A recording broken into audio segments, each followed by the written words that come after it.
guess. I don't know why there's like 3 of me on this meeting, but okay. All right, thanks for being here with us today. We appreciate everybody taking the time to join us for this session.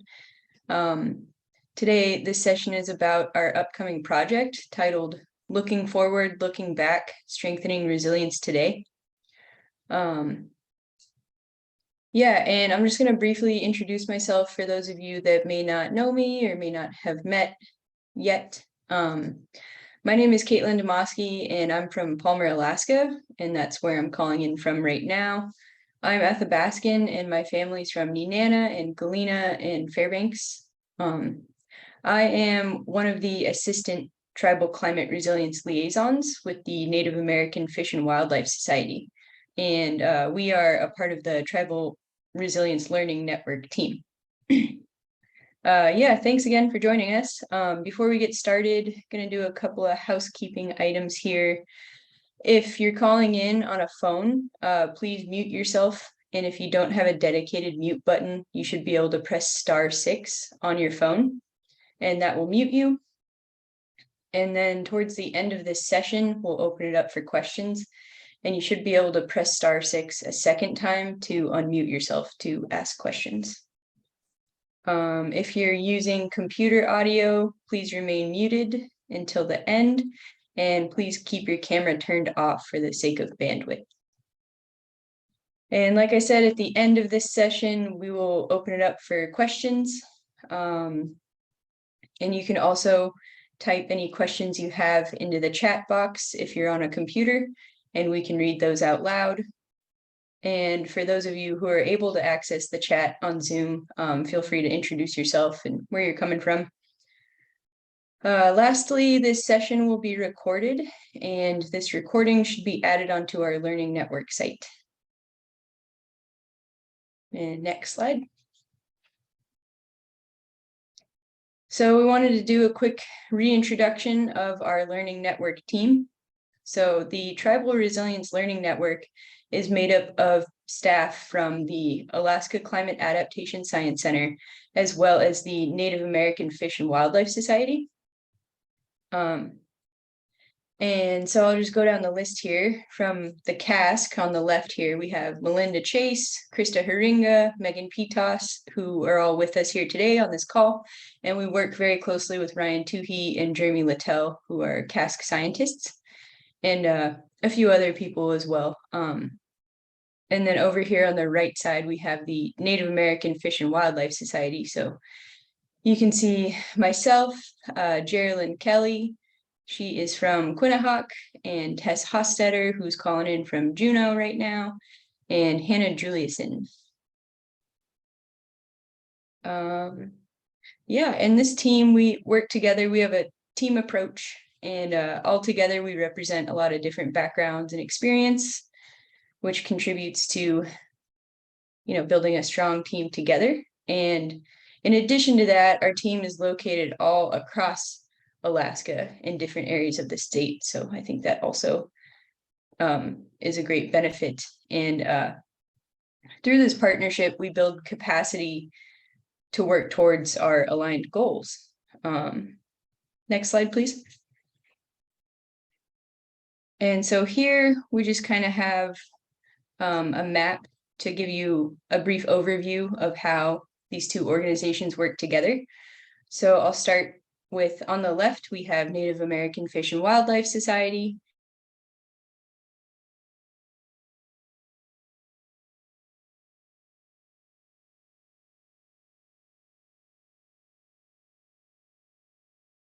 Of their fish and wildlife resources. And I think one way we really benefit to being a part of this team is we're able to help with making national connections with tribes across the land. And we conduct a lot of outreach through conferences, trainings, youth education, scholarships and programs, technical assistance, workshops, and site visits. And then over here on the right, we have our national system of climate adaptation science centers. And as you can see, the geographic regions are pretty similar, and our missions are also similar. A little bit more on the cask. The Alaska cask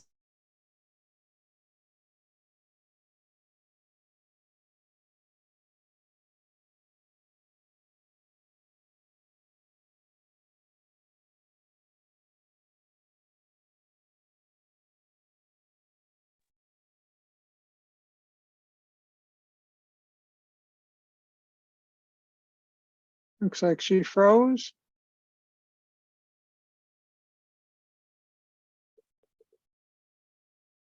Yeah, I was thinking that was internet on my end. But No. I'm not getting anything either. okay. Oh, looks like we missed you there for a minute, Caitlin, but looks like you're back. Oh, I'm back. That was odd. Okay. Sorry about that. What was the last thing you heard, I suppose? Just talking about the Alaska cask. Awesome. Yeah, so I think I was saying that they do. One of my favorite quotes from a scientist here in the state is that it's not just science for science sake, it's science with a purpose. Yeah, and nationally, each cask is housed through a university, and in Alaska, we are housed through the University of Alaska system, and we have a main base up at UAF in Fairbanks. Next slide, please. And so here we wanted to highlight that this is our team approach. And the important thing to mention here is that when viewing this Venn diagram, think about it moving from left to right and to the middle. So our approach is that everything we do is indigenous led. The indigenous side guides the Western science, which ultimately provides climate guidance for communities. So yeah. And then I'll pass it off to you, Krista. All right. Well, I will turn my screen on here for a moment and just introduce myself to the folks I haven't met. But thanks for joining this call. My name's Krista Herringa. I'm calling in from Fairbanks on the traditional homelands of the Lower Tanana.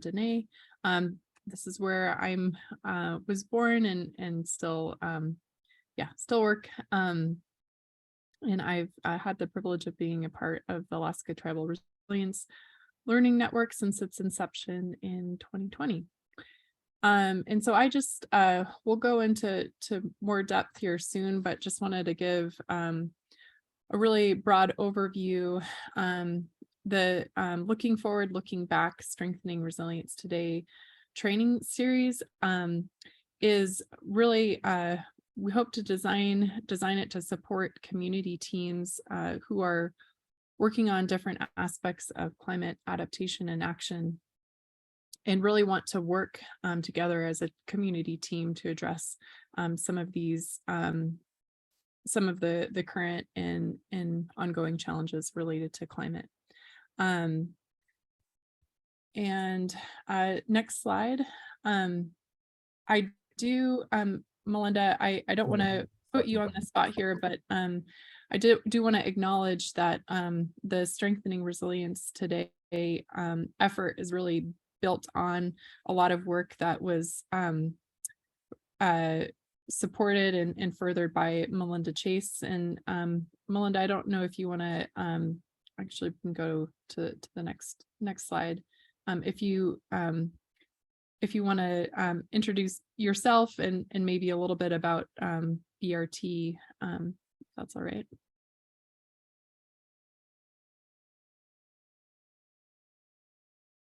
There we go. Odette, hello all. I'm Melinda Chase, for those of you who I haven't met, and both Caitlin and Krista briefly introduced that I'm the tribal liaison here at the Alaska Climate Adaptation Science Center. My home village is Anvik, which is on the lower middle Yukon. on the Anvik River, Anvik and Yukon rivers. And I have been a tribal liaison here at the Climate Adaptation Science Center, previously hosted by Aleutian Pribilof Islands Association.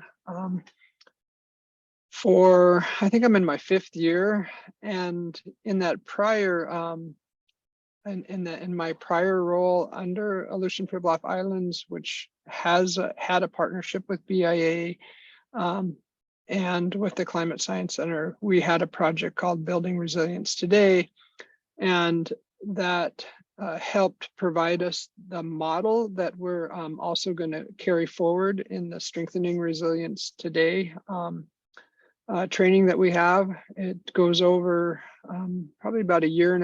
It could somewhere around there, I think, is a time frame that we have, depending on how we work out travel with the communities. But it really tries to, introduce, and Chris, I don't know if you want me to cover this slide, but introduces the folks who are coming together as a training team to local to global climate impacts. And with that, what we're finding, much more discussion around, adaptation action that's needed, and be able to not only support a team of people that get training here, but also show up for support at the community level, working with the community team to best provide that on the ground support in the community, and then another round of training. So the model has already been tested with communities, and it has worked well in terms of expanding the dialogue with the local village in terms of community engagement, especially with particular groups like the village corporation or youth or particular, the community in general, or a particular group that's identified by the community teams that go through the entire training. So, Krista, is there anything else you want me to touch on more than that?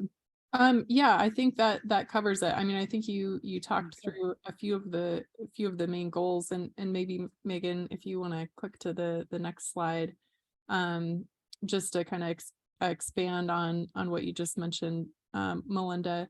Another goal is to and I think Caitlin really emphasized this in the introduction, but really considering and starting from indigenous approaches to resilience and wellness as a starting point for these conversations. And so I just want to mention that in addition to the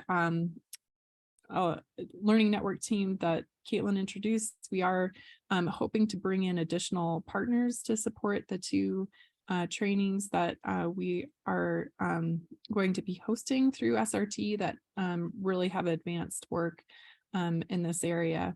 Another big focus is that we really want to create spaces for community dialogue around how climate is impacting land and waters, as well as potentially infrastructure that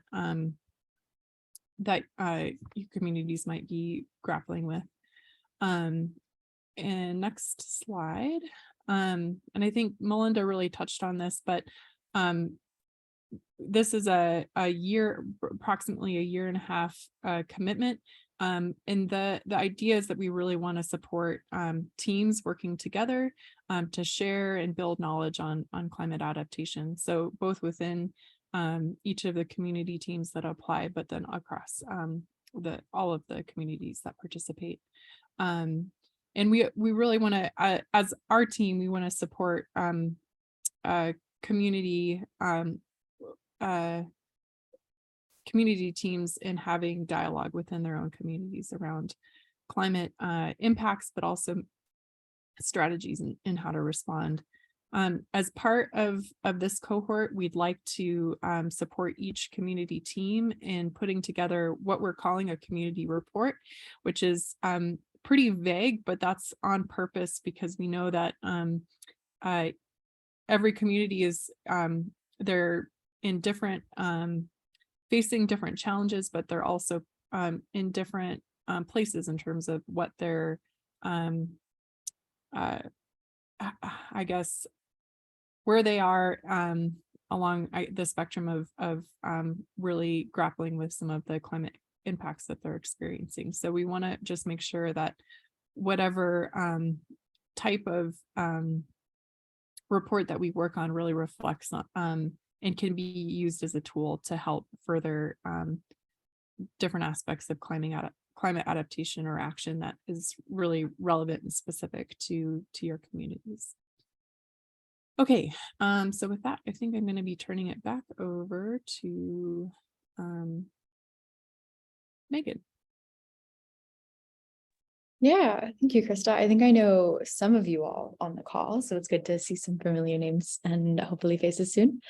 But for those of you that don't know me, my name is Megan Pitas, and I am a research associate and the assistant coordinator for the Tribal Resilience Learning Network. And a couple of things I'm going to be talking about is just going to be more details on what I think Krista, Melinda, and Caitlin have already kind of touched on. Part of the reason why we're presenting this the way that we are with, a bunch of different people talking is because this is how, more or less, how the training will also function. Like, you'll have a lot of us be available and, at your disposal to lead, facilitate, work on, think of as thought partners, all that kind of stuff. But we're a team, but all of the community applicants are also a team. So this is just kind of a visual about who can be included on that team. It can be any combination of these, but for the most part, what has worked best in the past is having different kinds of people in different roles at the table. So some of the examples here are just the Alaska Native Tribal Council leaders, as well as ANCSA Village Corporation leaders, city council members, cultural experts, interested elders or youth, ages 18 to 25, and more or less, we really want to encourage you to apply as that team. We want to include people from different roles in their communities, so that way you can have decision-making occurring across different realms, because people are going to have different priorities and they're going to also have different perspectives. And that's really what we found to be the most impactful and the most helpful for learning network activities in the past. And I just want to also point out here that the elders and youth note is something that we've received continuously for feedback in these trainings, and that people always find it the most helpful when there is an elder presence there, or where there is a youth presence there. And we want to make sure that that is really, really highlighted in people's applications and in their teams. And I think, is Hannah on? If she's not, I think she's supposed to be doing these.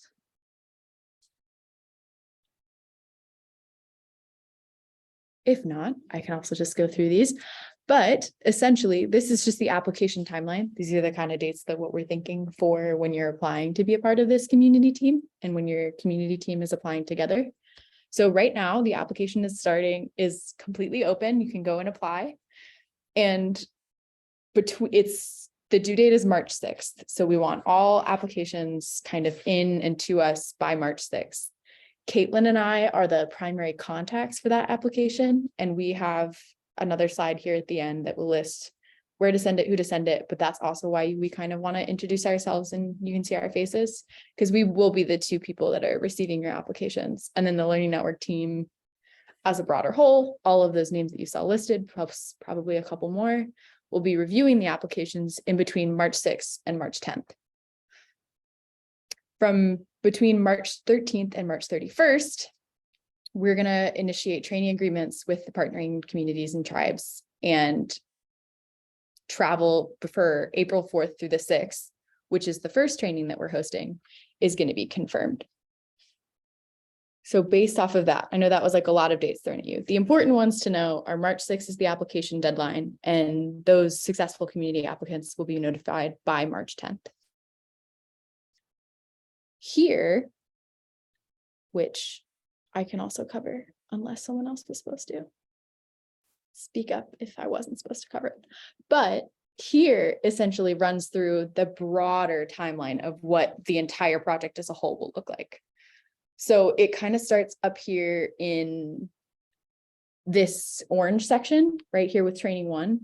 So the first part is going to be April 4th through the 6th in Fairbanks, where community members will attend the cohort training and get a broad introduction to this work. And if you participated in some of our trainings in the past, we're trying to structure it in a way that you're not going to be doing the same activities. It's not going to be the same content. It's going to be a different and hopefully helpful, better structure and introduction into this work. And then after that, essentially the next bit of time is going to be connected through online support. So the Learning Network has monthly information sessions. So we're available for support through audio and web connections, and they can be through a variety of topics. After that, we're scheduling in-person meetings with communities. So one of the things that we were really passionate about including in this project is, I feel like a lot, like from what we've heard in the past, is that communities will invite agency folks and people and quote unquote Western scientists, but they either won't come out or they always invite into Fairbanks or Anchorage. So what we wanted to do is we are available to communities to go out to your community. That way we can talk to a broader group of people. We can provide those explanations if those would be helpful. We can bring Western scientists that can explain concepts that if that would be useful. But it's really made, those visits are made at the discretion and at the guidance and, direction of communities that are applying. And those workshops will be held essentially from May through November, depending on what works best for you, what works best around like hunting and fishing. Just let us know and that's what we'll do. After that, another support here in yellow down here at the bottom, more topics, more information, all online web support. And then ideally another training too in January or February of 2024. So it's going to be another 3-day training that's builds on that foundation that you've built through training 1 and through the community visit. Lastly, Krista's touched on this a little bit, but you're going to be developing this community document, and that can look like a variety of things, and it will again be built at the discretion and at the direction of the community. It can look like a community adaptation plan, but it's for the most part led by you all. And we have funding to do an in-person work session for that document. So you can come into Fairbanks, and that target timeframe is April through May of 2024. And I know that's a lot of dates that I just kind of threw at you, but this is, again, like Melinda's saying, a visual of the overall structure of the entire training series. So this is strengthening resilience today as a whole. So you really only have to understand this like 4th through the 6th date as the first one. This is just a bit of visuals of what has looked like trainings that we've had in the past. On the left here, we had a Tribal Climate 101 adaptation training here in October. So there, Jacob, you might see yourself in the back there. But that was a pretty fun training. That's an overall introduction. And a lot of what we try and include is interactive pieces. So we're working really hard to include more hands-on games, making climate adaptation fun, accessible, and incorporating wellness. That was another thing that is a major goal of this training, is how do you promote wellness for yourself and your community when you're doing this work? Because it can get pretty intense, and we recognize that and want to support you all in that. And then that other training that Melinda had kind of mentioned, building resilience today, there's a few other here where participants are kind of mapping out a few of the different activities. To talk a little bit about those community reports, however, I got a couple pieces that I want to say here. The report will be co-development with the community team and will compile information on climate issues relevant to each community. So again, that can look like a couple of things. It might include identifying climate impacts on areas of concern, inclusive of land and water, species of concern, infrastructure inclusive of energy, wellness. It also may include indigenous knowledge and practices as decided by the community leadership. And all of that can help inform climate adaptation priorities and actions. And again, we will work with the community leadership team to determine how best to make that look, to structure it, and to essentially work it out. So here on the right is an example of the community report that Kotlik did. So this is their subsistence calendar that they came up with as well. And then this is just, again, like one optional structure of doing it. And we have templates that you can choose from. And it's one of those things that we really want to be co-produced and collaborative and at the discretion of the people on your community leadership team. This is another, just a bit more information about that community report. It will follow the principles of free, prior, and informed consent as stated by the United Nations Declaration on the Rights of Indigenous Peoples. So it's not going to be us leading it. It will be free, prior, and informed consent. That is the entire structure of the work that the Learning Network does. It is the baseline. And kind of separate from that, but in addition to it, there is the report review process. So it's not something that like we're going to make or the community is going to make, and it's not even going to go through any rounds of review. No. There is a tribal resolution showing that the tribe agrees to the report and the review process that will be requested as part of co-creating and developing the community report. And the community report will undergo tribal and communities entity review before publication, as well as if the USGS scientists partake in putting forward information into the report, it will require review by the USGS as well. And with that, I think I'm handing off to somebody else.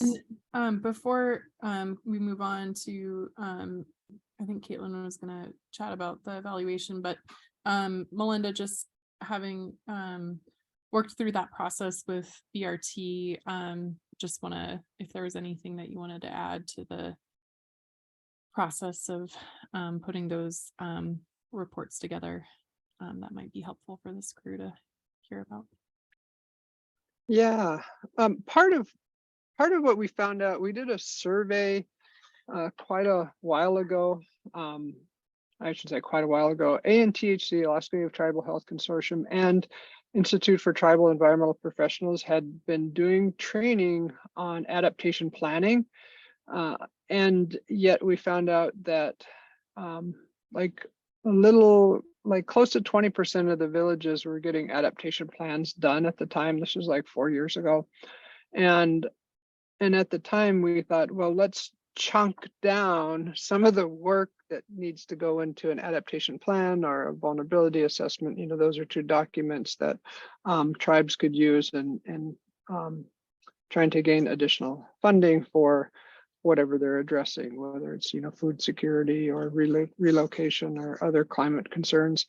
And so that's what this training is, right? It chunks down, and it also looks at how do you bring your community along and your leadership along.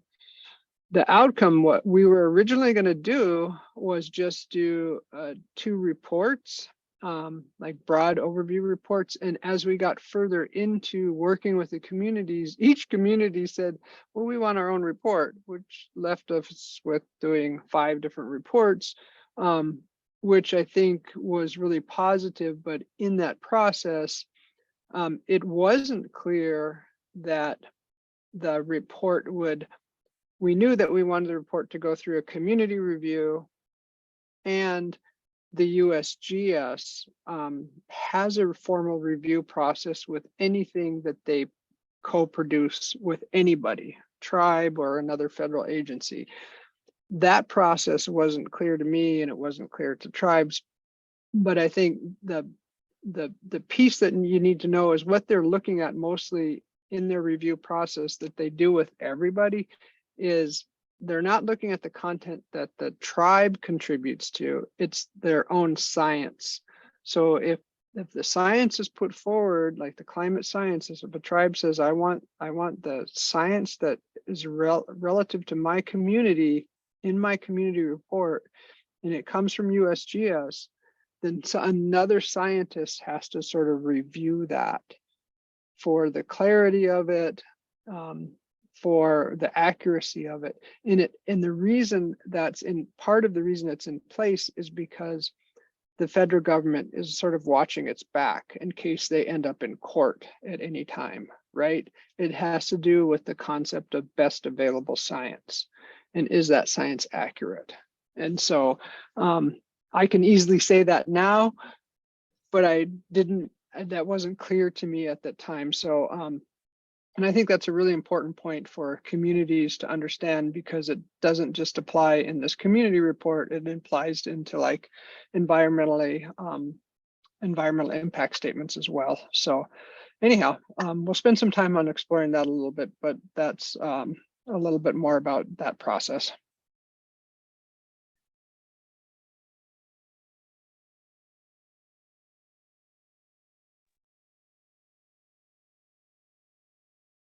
Thanks, Melinda. I think we can go to the next slide, Megan.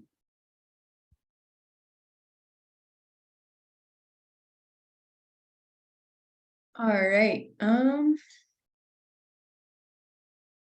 So evaluations. We've been having a lot of discussions together about how important evaluations and feedback is for us as a team in building out sort of our core values and the content that we provide.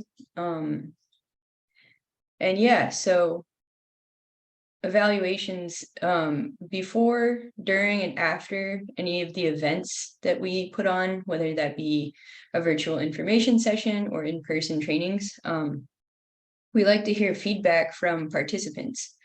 I think that this work that we do in this team is here to support you all and all participants. So it's really helpful for us to hear your voice, hear your needs coming directly from you, you know, and that feedback directly from you to us is pivotal in our content creation. And that input has helped us form out the learning network more broadly and to know what content is helpful to include in trainings. So we just wanted to highlight that the evaluations we put out are really important in our process. And as an example, even I think Melinda touched on this a little bit, but even recently we had feedback that an information session on grant writing and funding and would be helpful. And so we made that work, and I think it turned out really well. Yeah, and specifically evaluations for the SRT project, as Megan touched on, the timeline of this project is a bit on the longer side. And so I think if we have our evaluations before, during, and after this project, we can continue together as a team, sort of curate what we're doing to all of our needs and participant needs. So if you've completed any evaluations or given us feedback previously, we appreciate it. And with that, I think, yeah, here on the next slide is my contact information as well as for Megan, and you can use this information to submit your applications as well as to reach out with any further questions that you may have. Would anyone else from the team like to comment before we open it up for questions?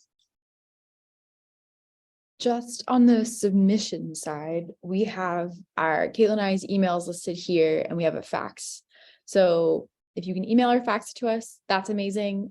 If neither of those options work for you, though, we do still want you to submit your application. Like we don't want that to be a barrier by any means. So just let us know, text us or call us, and you can even take pictures of it and submit it that way. Like we can work something out. Yeah. So we just, however you get in your application, if it's not email or fax, just let us know and we can put something together.